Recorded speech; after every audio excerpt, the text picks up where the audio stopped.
Sir, जिस तरीके से हमें लगातार दिल्ली में दुर्घटनाएं देखने को मिल रही हैं, चाहे वो नांगल का मामला हो, चाहे त्रिलोकपुरी का मामला हो, चाहे वो तुगलकाबाद का मामला हो, लगातार अब जो है दलितों पे घटनाएं बढ़ती चली जाती है। पहले सुनने में आता था कि ये गाँव में होती थी, अब ये जिसे कहते हैं भारत की नाक, अगर ये इस यहाँ ऐसा शुरू हो रहा है तो इस विषय ये जो विषय है ये बड़ा ही खतरनाक है। क्या कहेंगे इस पर आप?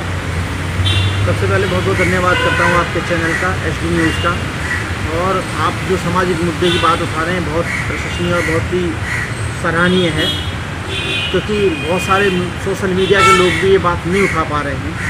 सबसे पहले तो मैं आपका बहुत बहुत धन्यवाद करता हूँ। और अब बात शुरू करूँगा, अगर देश की राजधानी दिल्ली में अगर इस तरीके के वाक़ये हो रहे हैं, लोगों को समझ जाना चाहिए कि इस देश में और देश की राजधानी में जिसकी सरकार है वो BJP पार्ट 2 है।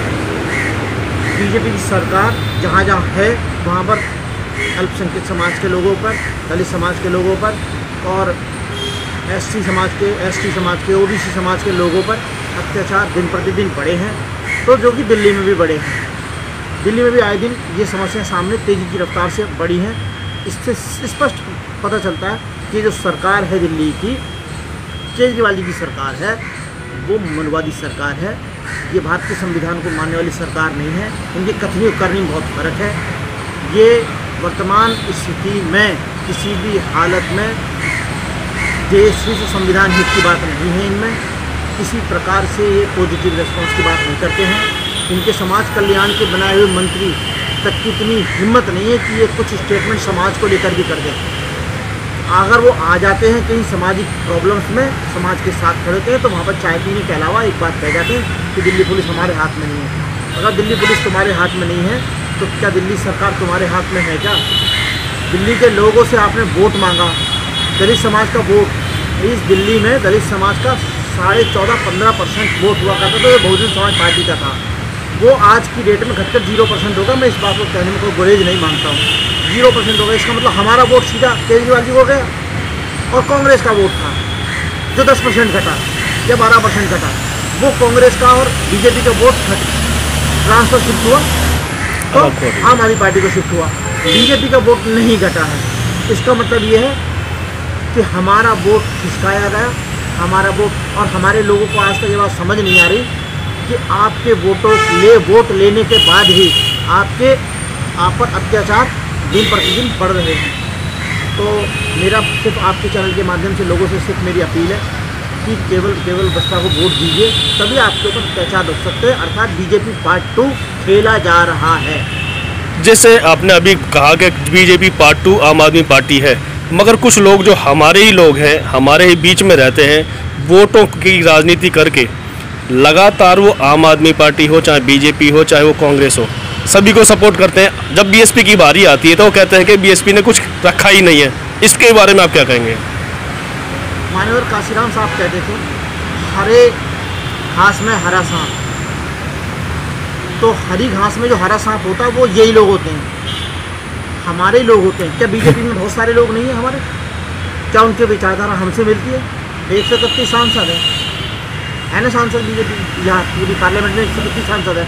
अगर ये आज चाहे तो आज इस सरकार को ज़मीन पर लाया जा सकता है, पर लाए क्या? नहीं ला सकते, क्योंकि उनके गले पर फंदा लगा दिया कि कुर्सी अगले दिन लात मार दी जाएगी। जैसे उदित राज जी BJP में सांसद थे, बाबा साहब की बात करते रहे, पर लास्ट में क्या हुआ? उदित राज जी का टिकट काट दिया गया। इनको गुलाम पसंद है, इनको बोलने वाले लोग पसंद नहीं है, जो संवैधानिक बात करेंगे उनको पसंद ही नहीं है लोग। तो मेरी अपील है लोगों से, अगर वास्तव में संवैधानिक बात करनी है, संविधान की बात करनी है, बसपा का मैनिफेस्टो केवल और केवल भारत का संविधान है। हम भारत के संविधान की बात करते हैं। हमारा मैनिफेस्टो इसलिए नहीं बनाते हैं, लोग भारत की जनता को समझ जाना चाहिए कि हम क्यों नहीं बनाते। दलित, शोषित, वंचित, पीड़ित समाज के लोगों को बता देना चाहता हूँ, अगर आप देश में 85% हैं, केवल आप ही वोट दे देंगे ना, तो इस देश में आपके बिना सरकार ही नहीं बनेगी। इस देश में दिल्ली में 12 सीटें रिजर्व हैं, 12 पर आप केवल अपना आदमी चुन लीजिए। इस दिल्ली में 12 सीटों पर आप लोगों से, मैं आपके चैनल से दिल्ली वासियों से मैं अपील करना चाहता हूं कि केवल 12 लोगों को ही आप दिल्ली में बसपा के टिकट पे 12 जो चुनाव लड़ेंगे अभी आने वाले टाइम में, रिजर्व सीट पर ही जिता दीजिए। मेरी गारंटी है कि आप किसी देश में आपके बिना, दिल्ली में आपके बिना, देश में आपके बिना सरकार ही नहीं बनेगी। केवल 12 जिता दीजिए। चलिए मैं ज़्यादा की बात नहीं कर रहा अब आपसे। सबसे ज़्यादा रिजर्वेशन की बात करते कहते हैं दलितों की पार्टी है, दलितों की पार्टी। हमारे सतीश मिश्रा जी भी हैं। देखिए आज पूरे देश में सतीश मिश्रा जी क्या बात कह रहे हैं। सम्मान देने काम करते हैं हम लोग, सम्मान की बात करते हैं। इस देश में मिश्रा जी हो गए, मुनकाद अली मुनकाद जी हो गए, शमसुद्दीन राइन जी हो गए, और चौधरी साहब हो गए जो अभी प्रवक्ता लगाए हैं बहन जी ने, प्रभारी भी लगाए हैं। किसानों की बात बहन जी ने सबसे ज़्यादा की, युवाओं की बात सबसे ज़्यादा बहन जी ने बात की। बात कहीं भी गई जब बहन जी का शासन था तो युवाओं के लिए, बुजुर्गों के लिए, अल्पसंख्यकों के लिए, सभी से पहले काम करके दिखाया हम लोगों ने। हमने काम करने वाले लोग हैं। रिक्शा हम चलाते हैं, चारपाई हम बुनते हैं, जूते हम बनाते हैं, सफाई हम करते हैं, झाड़ू हम लगाते हैं। मेहनत कश लोग हैं हम तो हर काम करना जानते हैं। आप हमें सत्ता का मौका तो दीजिए एक बार। आपने दिया बहन जी को मौका एक बार, देखिए आप देश में काम हुआ है कि नहीं हुआ है, बताइए। जो मैं उन लोगों से पूछना चाहता हूँ आपके चैनल के माध्यम से, जो लोग ये कहते थे कि इतने बड़े बड़े स्मारक बनाए बहन जी ने, मैं उन लोगों से पूछना चाहता हूँ, क्या आप एक भी मंदिर में बैठ के बाबा साहब की बात कर सकते हैं? नहीं कर सकते आप। अगर बाबा साहब की बात करनी है तो नोएडा के पार्क में जाना पड़ेगा। आपको 5000 आदमी की मीटिंग करनी है, किसी मंदिर में नहीं कराएंगे आपकी लोग, आपकी मीटिंग नहीं कराएंगे, नीले झंडे की मीटिंग नहीं कराएंगे। तो आपको बहन जी के बनाए पार्क में नोएडा जाना पड़ेगा, किसी बुद्ध विहार में जाना पड़ेगा आपको। तो ये जो कारवा जो दिल्ली बहन जी ने नोएडा से लेकर गोरखपुर तक जो तय किया है, ये कम बड़ा काम नहीं किया बहन जी ने। इसके लिए सदियों में एक बार आदमी महापुरुष पैदा होता है। बहन जी की जाति महापुरुष है, इसमें कहने में मुझे कोई गुरेज नहीं है। कुछ लोग आज भी जो है गुमराह हुए पड़े हैं और ये कहते हैं कि जो दिल्ली के अंदर केजरीवाल सरकार है वो काफ़ी काम कर रही है, चाहे शिक्षा हो, चाहे स्वास्थ्य हो, चाहे वो फ्री का राशन ही क्यों ना हो। इस वजह से वो वहाँ पर आज भी स्टैंड करते हैं और कहते हैं कि हमारा वोट जाएगा तो आम आदमी पार्टी को। तो बीएसपी आखिर ऐसा क्या करने जा रही है कि उन लोगों को समझाया जा सके? 2020 एजुकेशन पॉलिसी भारत सरकार लेकर आ गई। इस बिल पर चर्चा कर रही है दिल्ली की सरकार। क्या इसका ऑब्जेक्शन लिया दिल्ली सरकार ने? हायर एजुकेशन टोटली प्राइवेट कर दी गई है, प्राइवेट एजुकेशन कर दी गई है। इस पर कौन उठाएगा सवाल? केंद्र में क्यों नहीं उठाया गया सवाल? इस सवाल के लिए हमको लोगों के पास तक अपने सवाल देने पड़ेंगे और भेजने पड़ेंगे। वो बहुत स्पष्ट है। 12वीं तक आप फ्री पढ़ाएंगे, ये बाबा साहब की education policy, equal education policy. ये संवैधानिक अधिकार है कि एजुकेशन फ्री है, बाबा साहब ने दी क्या आज तक किसी ने? मनवादी दे सकते थे क्या? भारत की क्या बीजेपी ने दी क्या? आपको एक बात कहता हूँ, बहन जी ने पहली बार जब बहन जी सरकार थी अल्पसंख्यक विभाग बनाकर, और जो 300 रुपये वजीफा जो हर अल्पसंख्यक मुस्लिम समाज को, जो अल्पसंख्यक कोई भी समाज का आदमी हो उसको दिया जाता है 300 रुपये, वो बहन जी ने शुरू किया था और आज पूरे देश में लागू कर दिया गया है।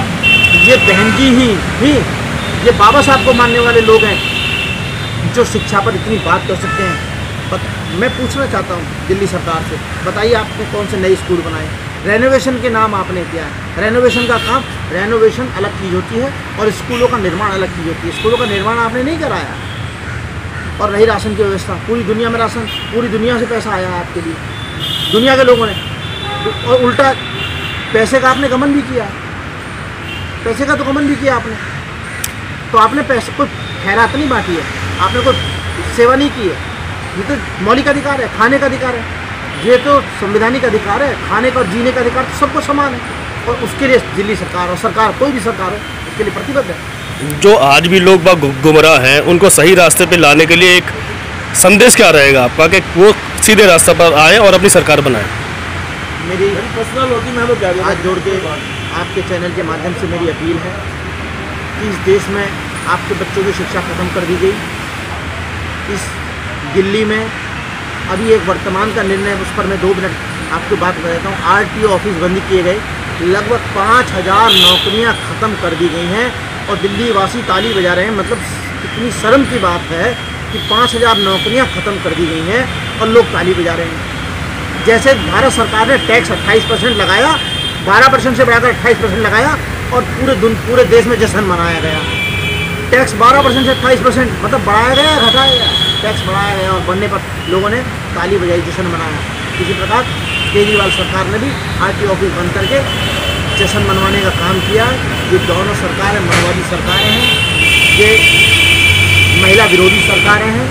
अत्याचार हमेशा दलित शोषित वंचित समाज के ऊपर होता रहा है। क्यों? हमारे कभी आपने एक सवाल मेरा आपके चैनल के माध्यम से लोगों से है, आप मुझे बताइए, लोगों से मैं आप पूछना चाहता हूँ, क्या दलित समाज के लोग किसी ज़मीन पर कब्जा करते हैं, किसी के साथ मारपीट करते हैं, किसी के साथ अत्याचार करते हैं, किसी का शोषण करते हैं, किसी बलात्कार में शामिल होते हैं? बताइए आप मुझे।